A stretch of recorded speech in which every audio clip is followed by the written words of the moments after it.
Second question on wizards. We Catholics are no stranger to them. From Merlin to Gandalf, we have some of the very best and most famous examples of this archetypal figure. This makes me wonder, did we Catholics ever have an actual tradition of wizardry long ago, or was it just more of a literary trope of ours? Well, we go back to the realm of folklore. A wizard, of course, is what? A wizard is a practitioner of magic. But what's magic? Magic, according to the medievals anyway, was the accomplishment of ends out of all proportion to the means employed. So, if I hold my hand out toward that DVD and the DVD comes rushing into it, that's magic.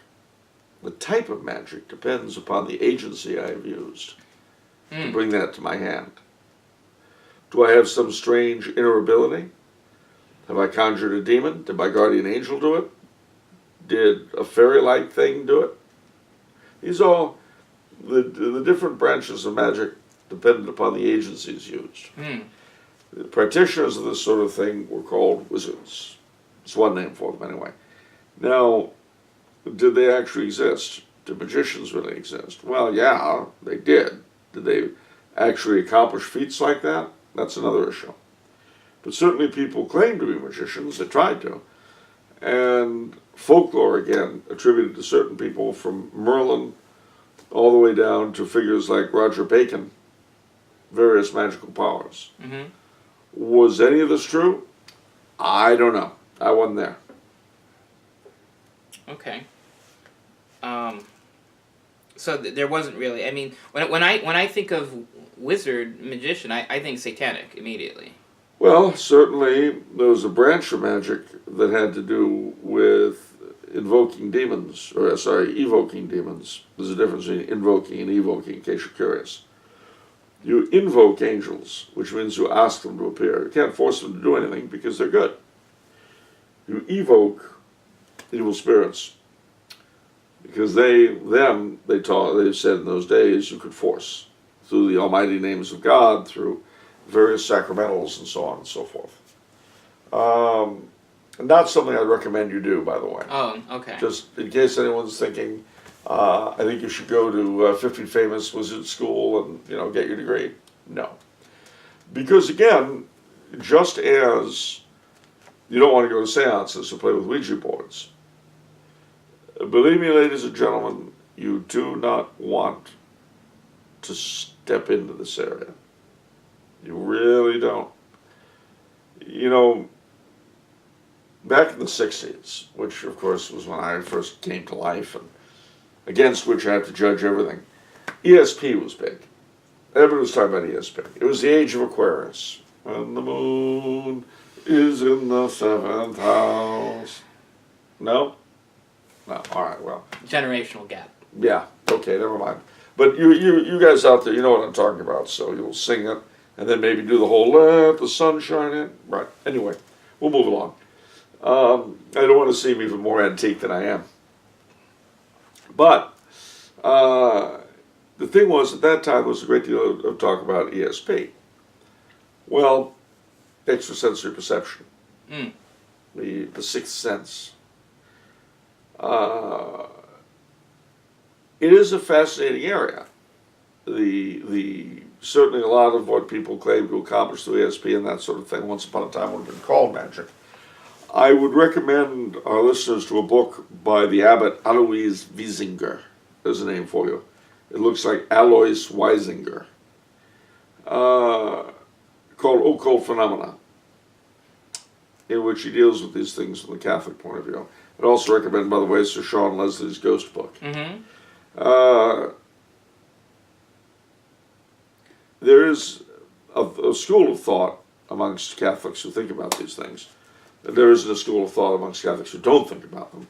But those who do theorize that possibly flashes of intuition and dreams that foretell the future and all that are remnants of the way that human beings do things before the fall. And that one person might have more of them than another, the same way one person can play the piano by ear. It's a talent as opposed to a thing. I don't know how true any of that is, but It's an interesting possibility. I was listening to a recent talk you did on angels, demons, and the unseen, and in that talk you were talking about premonitions a lot, and how people, get premonitions at random, and you told the story about, I guess, this fellow being warned about Franz Ferdinand's death beforehand. Yeah, before and it was died. signed, so... Well, that's a good story, and it's worth repeating. Bishop Lányi was a Hungarian bishop, and he had been the tutor of the Archduke Franz Ferdinand, who, of course, was the heir of Franz Joseph, the Emperor of Austria, and whose murder at Sarajevo touched off World War I, whose 100th anniversary we're still celebrating, if that's the word for it, right now. Well, what happened was that on the night before the actual assassination took place, Lányi had been very close to the Archduke. He was his tutor, as I've said. And that night, the bishop had a dream. In his dream, he woke up, got dressed, went downstairs, and on the silver platter where the mail would be put was a black bordered envelope with the archducal coat of arms. So he cuts it open, and it's from Franz Ferdinand.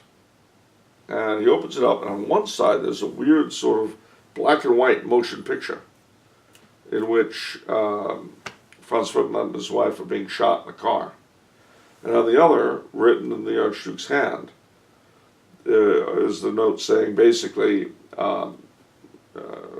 Your Lordship, I regret to inform you that my wife and I have been assassinated in Sarajevo this date.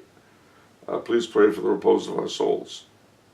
And then signed Franz. Well, he woke up, and he was so horrified by the dream that he sat down and wrote an account of it immediately.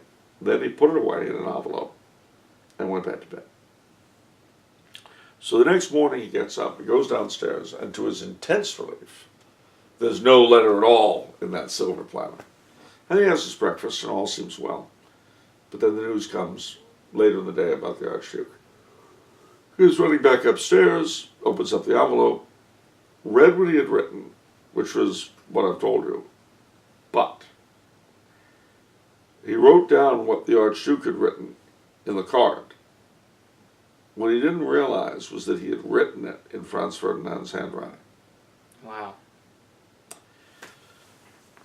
In the immortal words of Dickie Lee, strange things happen in this world.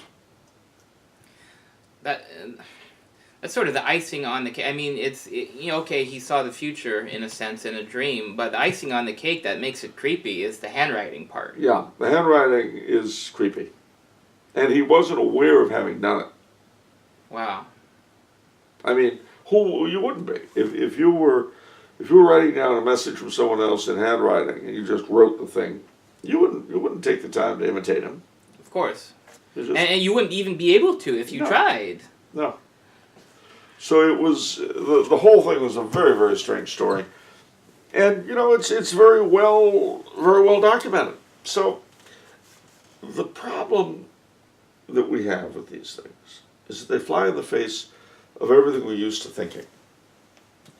And really, human beings are funny. We are more impressed by evil than by good. Jesus heals tons of people, raises people from the dead. That's nice. Throws the devil out of somebody. Oh, well, now we got something to talk about. That's impressive. Because we are more easily impressed by evil than by good.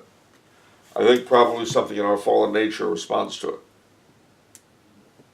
Which is another reason why you shouldn't try to conjure demons, raise the dead, go to seances, or use the Ouija board. Okay.